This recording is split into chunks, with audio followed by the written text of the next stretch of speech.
Hey, it's Tara with Reiki on the Run. And today I want to talk about how our culture is lacking intimacy.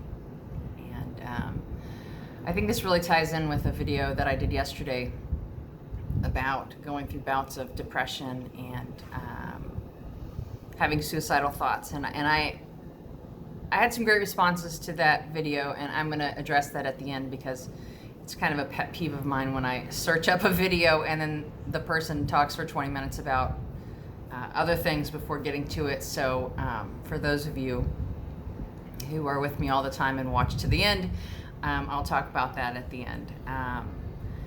But our culture lacking intimacy. There are three things that happened this week. Well, two that happened this week and one that happened, I don't know, a month or two ago.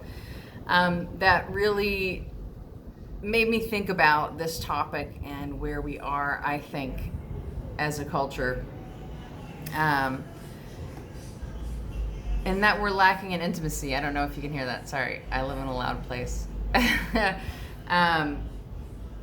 And so I looked up the word intimate, and I think a lot of people, when they hear intimacy, when they hear the word intimate, they think sex. And that's not what intimacy is. And I'll read the meaning, the dictionary meaning. As an adjective, there's two meanings to, I can't think of the word. First, closely acquainted, familiar, close. Definitions, that's the word. The second definition is, as an adjective, private and personal. And then as a noun, a very close friend. So I think as a culture, we're lacking intimacy. We might occasionally get that with family. If you happen to be close with family, family can bring up a lot of, weird things where you can't be yourself because you have to hold up to their views, or you have to avoid their criticisms. So hopefully you have a great family connection and you are actually truly intimate with family members, but a lot of people aren't. And I think this is why it hurts so much when you break up with someone, when you have a romantic relationship. And this is why people want romantic relationships, is because of intimacy, because you get so close with that person, and that's why it hurts so much during a break, is because you get so close with the person and you have intimacy and you have that close personal knowledge, and they can see you at your worst without judging you, and they just really know you inside and out. Because I feel like we go out into the world and we have to put on all these masks and act these certain ways and put up a front that everything is fine or things are this way, and it's just the way of the world. It's just the way it is. We don't go out with our heart on our sleeves and just truly be who we are in general. And then you add to that this culture of social media, where everything you put forward is life is so great, and so you have to kind of hold up to that, and so people don't really know you. And I think it's really important. I think it's important to have intimacy in regular relationships, and I think it's very, very lacking. And so there are three things that I mentioned earlier I'm going to talk about that just really brought this to the forefront for me. And the first one, so I was talking to my son. My youngest son is in the States right now, and we hadn't been to the States, and I still haven't been in over 3 years, I think. I think we went 3 years, 2019 in July, I think, before all the COVID stuff happened. So he told me, he said, I can't believe it. Was such an interesting observation. He said, I can't believe nobody here makes eye contact. It's so weird. Nobody makes eye contact. He said, we had a waitress one day who never looked at us one time. She just looked at her notepad. And to me, that's important. A firm handshake and eye contact are very important. And I do find it interesting because I do make eye contact all the time, and sometimes it's almost a game because people, their eyes will shoot everywhere but at you. but I just feel like that's important to make a connection with people, and it's interesting how many people really don't. But I just thought that was such a neat observation that he made, that there's such a difference culturally between Mexico and the U.S., and that he really noticed that. So, and I always taught my kids to make eye contact. If we were ordering at a restaurant and they were going to order their drink, which, I wanted them to learn how to order, so I would have them order their food and their drink, but I would make them look the person in the eyes, or if someone was asking them a question, when they were answering, I would say, look them in the eyeballs. And so that's a very important thing, and I think intimacy starts there. I think a lot of people want to avoid it. A lot of people are uncomfortable with it, and so it doesn't happen a lot. And I think that is super important. Good place to start. The second thing that happened this week was I met a friend. I was out listening to music, and normally before the music, right at the end, I bail before a band is over. I love music. I go listen to live music all the time. But I bail before the band's done because I don't want to talk to all the drunk people. I don't want to talk to anybody in the band because, band guys are notorious for for being players, so I don't want to be in any part of that. And I don't know how many times I've gotten, musicians, "Oh, you're pretty," and it's just such shallow, icky conversation. But anyway, for some reason, I was still there when it was over, and one of the musicians came over and started talking to me, and then sat down at my table. But it was actually, for once, interesting conversation, right? Normally, I know within 5 minutes, within 2 minutes, that I'm not going to be able to talk to somebody for very long, right? So he asked, "Oh, do you want to go? I'm going to go to this other place." Afterwards, so I went. So I end up in this place that I would never normally be. I wouldn't be out that late. I wouldn't be in this type of environment. I get introduced to these first two people, and they're older than me, so they're definitely in their 40s. And it's these two guys, and the first thing out of one of their mouths once we're introduced is he's making fun of the other guy's penis size. And I'm just dying a little inside because I've made my life where I don't associate with nonsense. I don't have long conversations with people like this, and I used to. In my 20s, I felt like I needed to be nice. I felt like I needed to not be rude to people, even though that was completely disrespectful and uncalled for. I just felt like I needed to engage, and I don't know how much of my life I spent listening to people go on and on. And there was another person who kept coming up and taking over the conversation, too much alcohol, and I kind of joked around about how we were having a conversation. He was kind of butting in, but in a nice, light way, because I don't want to hear it. I never put myself in those situations anymore. And so it ended up, I become the butt of a joke of how I don't like people, and I am socially awkward, and that's fine. I take that on. I will say that I'm socially awkward, but I honestly think most of us who claim to be socially awkward, we aren't socially awkward. We can't do small talk. I can't stand small talk. I can't stand listening to someone drivel on about themselves for 20 minutes with no interest in me, no interest in their surrounding, no awareness of other people. You might get in groups where the same person talks all the time and tells all these boisterous stories, and it's just not my thing. So that was another thing I thought it's so interesting that I actually wanted to get to know this person because there was actually good conversation, which is so abnormal these days. But it became that I'm a weirdo when I would be flattered if someone wanted to get to know me at a deeper level than just this surfacey. I don't know. I don't talk to a lot of people because of that, and I let people just say I'm socially awkward. I'll say it myself. But I don't want to be engaged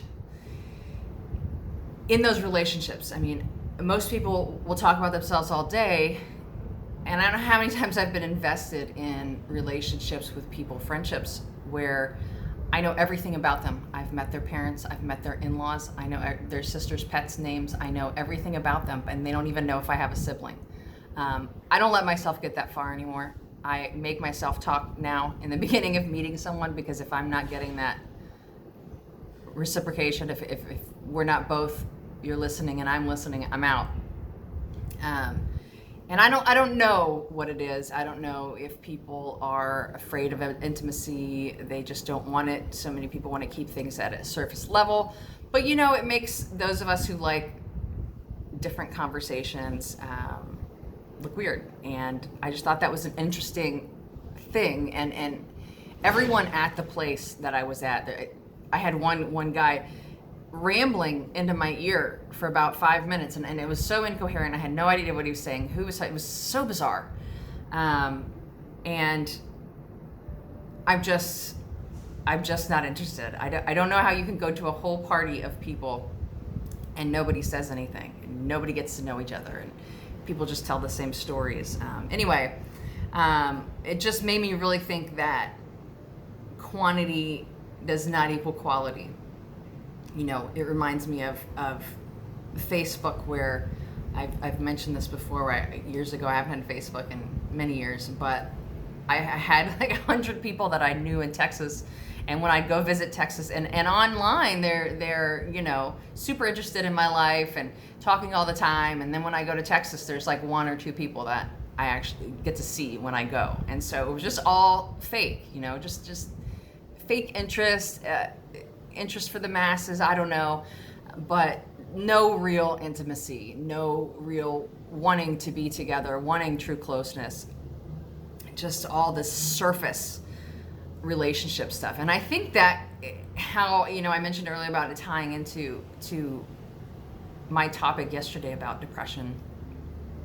I think that can lead to depression. I think, especially if you have a lot of friends, if you have loads of people that but there's no intimacy. No one knows you. There's no closeness. There's no deepness. There's no beyond surface conversations.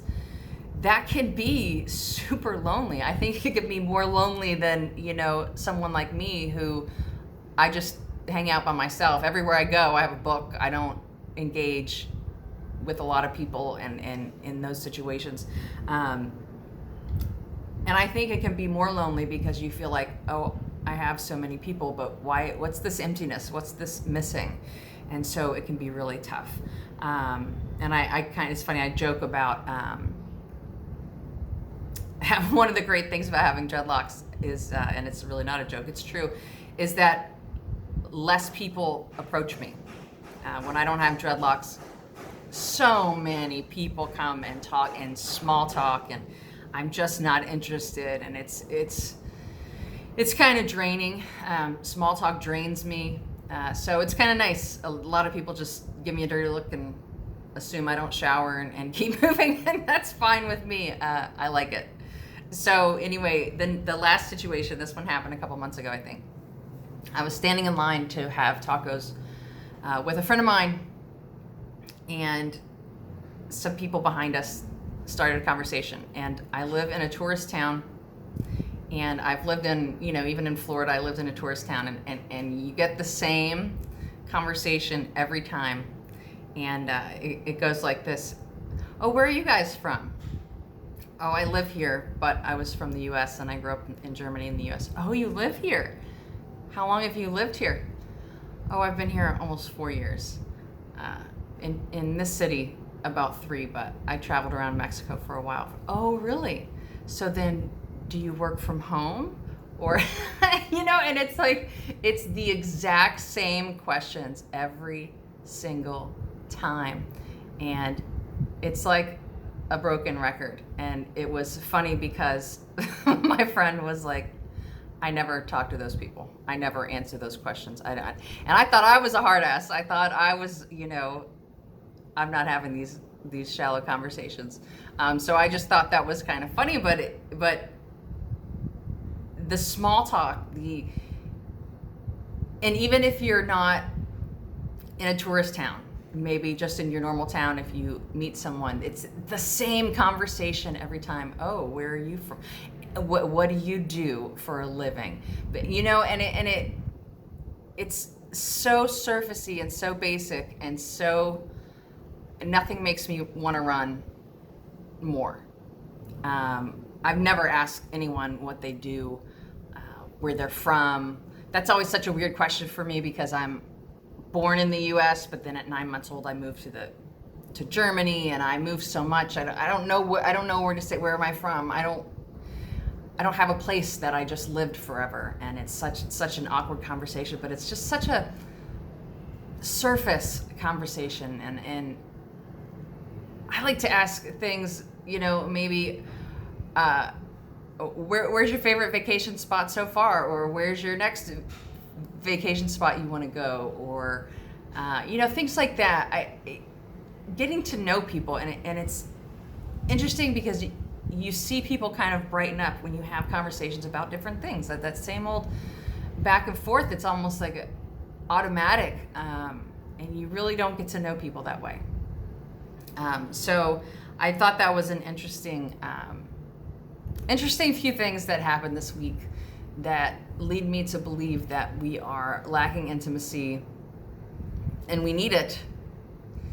And so I want to encourage all of you to make eye contact with people, because I think when I do it, for those it doesn't make uncomfortable, it makes the others feel seen and heard, and like someone's interested in their life. Also, engaging in people beyond small talk, like I mentioned.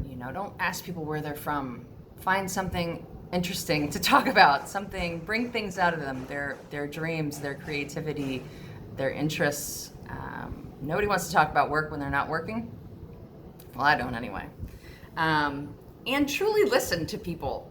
Maybe you find yourself, maybe you're the one that talks all the time and you don't realize that. Some people, I don't think all people do it because they're so self-centered. I think a lot of people don't like silence. People want to seem interesting. They want to make sure the conversation keeps going. People are so afraid of awkward silences, but I enjoy if you can sit in silence with someone without it being weird. It's nice. But some people feel like they just have to continually talk the entire time. And they don't realize that they don't listen. And I've had friends like that, like I said, that I know everything about them and they know jack squat about me. And I mean people who I've been to their house many times. Like, I really know these people, and they just aren't interested. So if you find yourself not knowing, think about your friends. Do they know as much about you as you know about them, or did they know a lot more because you talk a lot more? So, maybe not talk so much, maybe pull some information out of some other people, and talk to people you wouldn't normally talk to. I'm an interesting person, even though I have dreadlocks, and one might think, ooh, what a dirty, nasty, smelly hippie, I'm not going to get near her. But you never know, engage the guy on the street. People have stories, and the ones least talked to are usually the most interesting, I've found. So anyway, that's all I have on this conversation, this idea of lacking intimacy, and I think it's a big need to build it, and I don't know why it's become like this. It's interesting in a time of all this social media where we're supposed to be more connected. We've never been more far apart. Every time I go out, when I go out, I don't look at my phone. But when I look around, everyone's looking at their phone, even if there's, 5 people sitting at the table. And so it's actually drawing us apart to be so connected. People will do their smile for their selfie, for their Facebook, or for their Instagram, or whatever that is these days they're doing. And it'll be a big fake smile, and then the rest of their conversation, it might be a couple or something, and then they're really not having any conversation during dinner, but the front they're putting out And I think that that's backwards of what it should be. We should want the intimacy, we should want the knowing, we should want what we're trying to portray on social media. We're putting out there, oh, look what a good fun time we're having together and it's so fun. But we should want that instead of just making other people think we have that. So anyway, that's it for that. So I did want to talk about my last video on depression and suicide. So I have mixed feelings about it because half of the people were saying how much they related and they're in the same boat, and I'm really sorry to hear that. Did not want to get emotional. It just hurts. It hurts to hear so many people are going through it. So I'm sorry to hear. And and I hope that you understand that you're not alone. So sorry. So it was hard to hear that. I'm sorry that so many of you are also going through depression, and even people who haven't experienced it like I hadn't in a long time. So maybe some of these things in this video will help, open your eyes to ways that you can get out of it and develop some intimacy in your life. And because I truly think that that's what's causing a lot of this sadness and depression. So, okay, I'm gonna stop talking about that. The other half, I truly, truly appreciate your kind words. Some of you just left the nicest messages, and I really appreciate you guys. I don't think that you can know that. I mean, I think you do. I think you guys are my tribe, I think in real life we'd all hang out.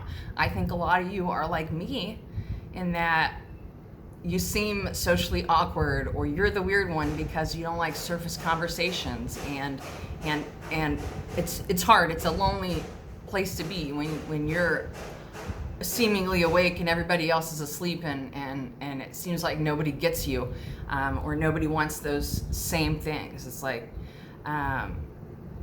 so nice to hear that you guys appreciate me and all your kind words. And it's an interesting thing because you always show up at the right time. On a video at some random time, even like a 4-year-old video or something, I'll get a comment, and it'll just be at the right time. I'll just need to hear something at that time, and it just you can't know how much I appreciate you guys. And I'm really sorry that a lot of you guys are going through this too. And I think that we're gonna get through this together. I think learning these tools and putting them to use, more and more people are waking up. I think we just have to break through. Some of us have to be the ones to put ourselves out there and try to get that intimacy, get those friendships going. Anyway, I really, really appreciate you guys, and I think that's all I have. And if anybody hasn't told you today, I love you. I love you a lot, and I will talk to you next time. Bye.